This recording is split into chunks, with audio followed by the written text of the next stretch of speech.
አባቶቻችን ተፈትነዋል።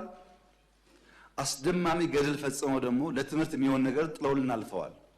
ለምሳሌ ደጃች ባልቻ አባነፍሶን ውሰድ።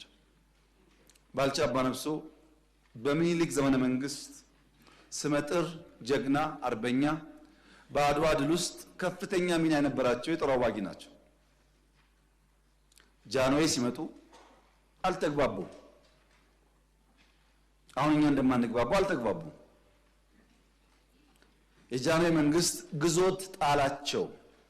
ከሲዳሞ ገዢነት አንስቶ ግዞት ጣላቸው፣ እስረኛ አደረጋቸው። በስተርጅና በግዞት ሳሉ ጣሊያን ድጋሚ መጣ።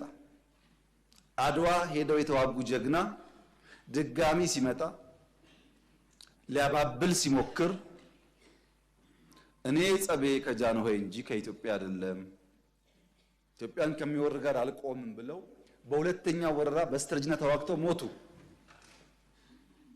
እሳቸው የሉም። ገድላቸው ታሪካቸው ግን ለሁላችን ትምህርት መሆን አለበት። ሊጋባው በየነ ወይም ደጃዝማች በየነ እንደማገኘው በሚኒሊክ ጊዜ በጣም ስመጥር ሰው ነበሩ። የወላይታ ገዢም ነበሩ። በጃንሆይ ጊዜ አልተግባቡም፣ ግዞት ተጣሉ። ግዞት መጣል ብቻ ሳይሆን አንዳንዴ አፍላፊ ተናግረዋል ተብለው በአለንጋም ተገረፉ። ያኝ ትልቅ ሰው ያኝ አርበኛ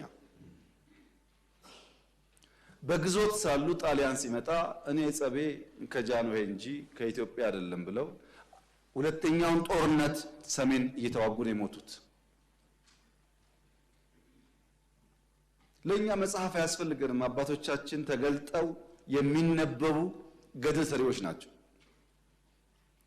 እነዚህ ጀግኖች ሀገራቸውን ያስቀደሙት እንደ ዛሬ የፖለቲካ ፓርቲ ኖሮ ግድ የለም ያኛው ፓርቲ ባይመቸኝ ከዚህኛው ጋር ታገላለሁ በሚል አይደለም። ፖለቲካ ፓርቲ ይባል የለም፣ ድፍን ነው፣ መንገዱም የለም። ግድ የለም በሚቀጥለው ምርጫ እወዳደራለሁ በግልም ቢሆን እስከ ምርጫ ልታገስ ለሀገር ብሎ እንዳይባል ምርጫ የሚባል ነገር የለም። ምርጫ ቢቀር ግድ የለም ኢንክሉሲቭ ናሽናል ዲያሎግ ስላለ በዛ ሐሳቤን የኔን ግሪቫንስ ኤራው ተደርጋለሁ ይናገራለሁ እንዳይሉ ውይይት የሚባል ነገር የለም።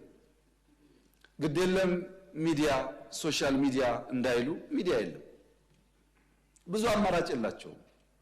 ምርጫቸው ግን የኢትዮጵያ ህልውና፣ የኢትዮጵያ ኤግዚስተንስ፣ የኢትዮጵያ ምሰሶ ነው። አሁን ያሉ ሰዎች የበጎች ጸብ ለነብሩ እንደሚመች ነብሩ ሁል ጊዜ የሚፈልገው በጎችን አጋይቶ በዛ ግርግር ውስጥ መጠቀም መሆኑን መገንዘብ እስካልቻሉ ድረስ ጥፋት ይመጣል።